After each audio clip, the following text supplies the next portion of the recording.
proper vital signs procedure. So, taking vital signs is an important nursing assessment when you do your physical health assessment with patients, whether whether you are doing wellness checks or part of your clinical assessment. So, what are the learning objectives for doing vital signs? So, vital signs takings should help students identify the four main vital signs, which are your pulse, temperature, respiration rate, and blood pressure. And next, we also hope to understand the normal ranges for each vital signs in adults and children. Third, we should be able to describe the proper techniques for taking each vital sign. And then, you also have to demonstrate accurate and efficient vital signs measurement skills, as well as recognize deviations from normal ranges and identify potential health issues. We also want to, after taking your vital signs, then we have to document vital signs accurately and completely. So before we begin our procedure, it's important that we prepare all our equipment. So we have our vital signs monitor with the pressure cuff, as well as your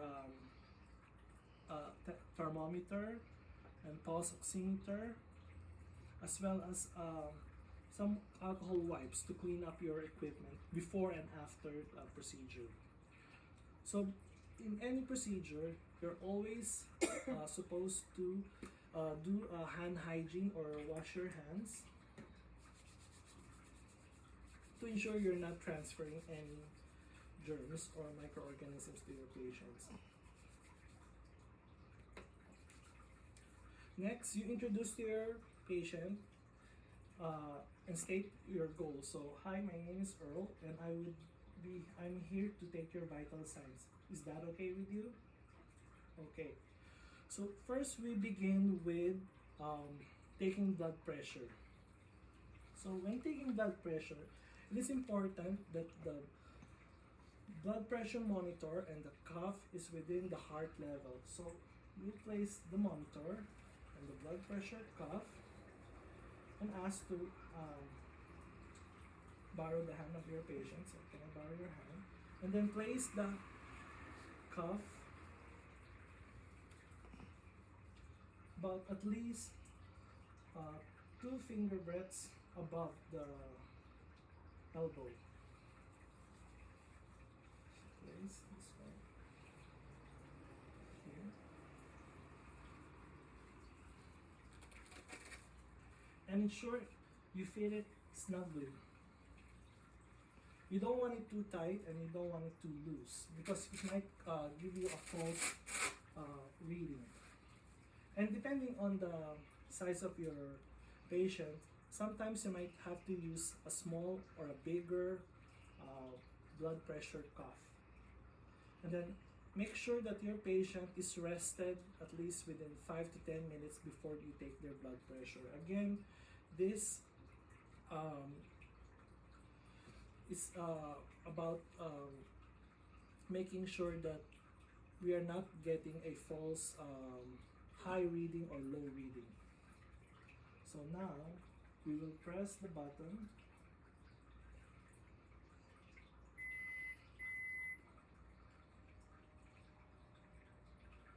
And then as the cuff is putting pressure on the hand, instruct your patient to relax and do not speak or do not do anything. Make sure to recognize that the normal blood pressure for an adult is around 120/80.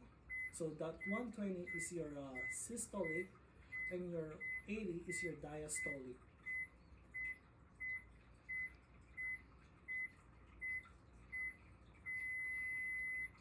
Again, so we check the blood pressure. It is 129/61.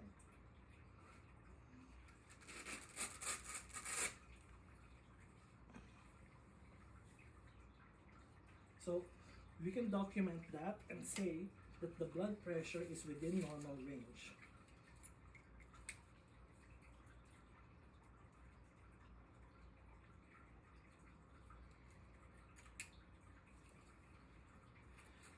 Next, we do the temperature. So there are various equipment used to take body temperature. It could be an axillary, it could be an oral thermometer, it could be a temporal, it could be a rectal thermometer. So for here, we will use the forehead or non-contact thermometer. So what we will do is to place the thermometer on the forehead and then press the button. And then sometimes the technique, you'd have to go around the head, going to the temporal area, and it will give you the right reading, which is 36.4. Again, this is considered normal. And then we would have to write it down. So the normal temperature range is between 36.6 to 37.7. Now, anything beyond that, we would consider the patient can be hypothermic or hyperthermic. When we say hyperthermic, the patient's body temperature exceeds 37.7, which may indicate that the patient is experiencing fever. Then, when this happens, we would have to do a quick nursing intervention to bring down the temperature back to the normal body temperature range, which is 36.6 to 37.7. This could be in a form of putting a cool cloth on the forehead, giving an anti-pyretic medication, or other comfort measures to bring down the temperature. Next, we would use a pulse oximetry to measure blood oxygen levels of your patient. So blood oxygenation or blood saturation levels measures the amount of oxygen in your blood. So we press the button and then place it on the finger of your patient.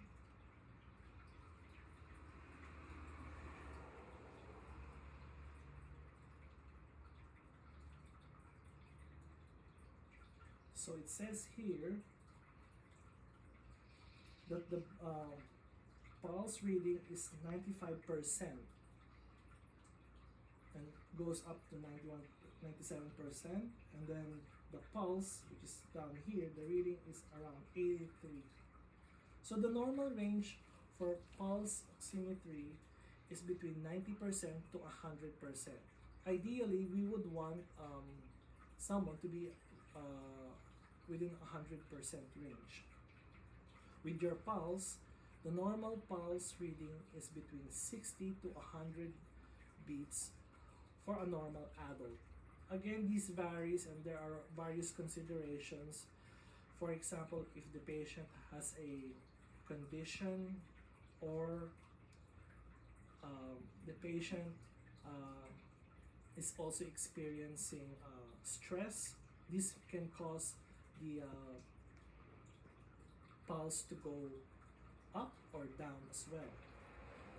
And then when we're measuring the blood saturation levels, we would also look at the patient if the patient is using oxygen, which is a supplemental oxygen therapy for your patient, and this might be ideal to reach that normal 90% to 100% normal range. So we take that down and we try to record that again.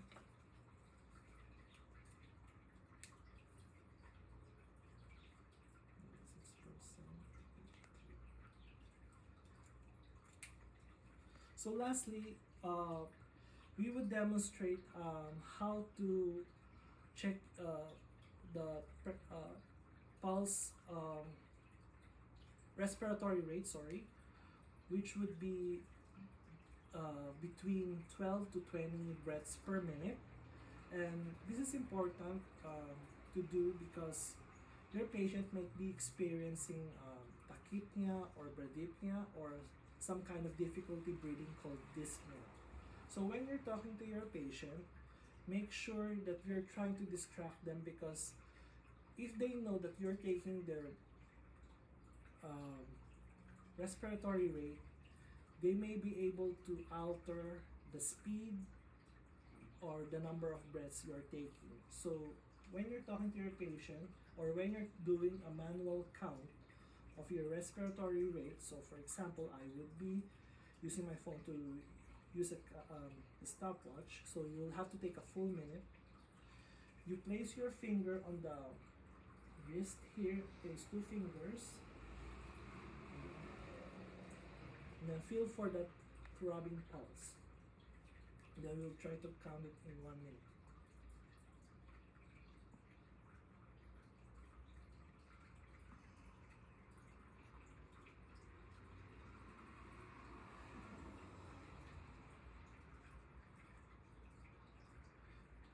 And then as you're doing the count, you're also counting the breaths, but you're not telling your patient, so they won't be able to alter the normal breathing patterns. So we just have to see the rise and fall of that chest expansion.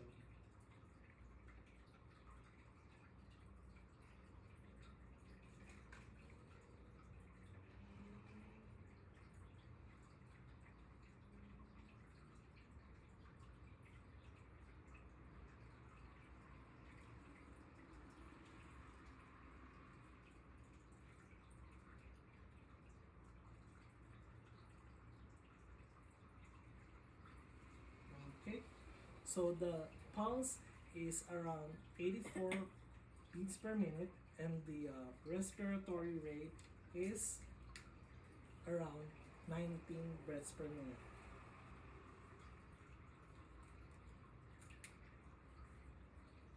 So make sure when you're done with your vital signs assessment, you tell your patient your findings. You also may want to look into the pain level of your patient, and it's important as part of your nursing assessment. So are you experiencing any pain right now? No? Okay, so you would ask them, if they say no, then you would ask the rate. So can you rate your pain level from 0 to 10? 0 being the lowest and 10 being the worst pain. 0. So 0 would mean that there is no pain, and then you would have to document that.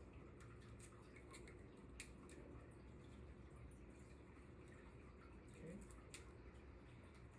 Now after everything, you've taken your vital signs, we have to clean the equipment. Make sure that you can use this equipment for your next assessment.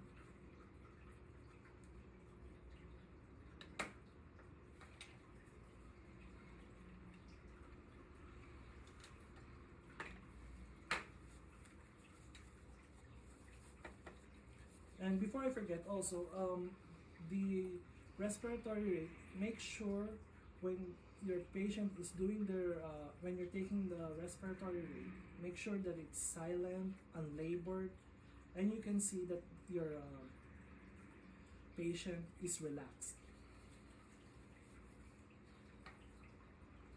Okay, so that. Okay, so that ends our vital signs presentation. Thank you.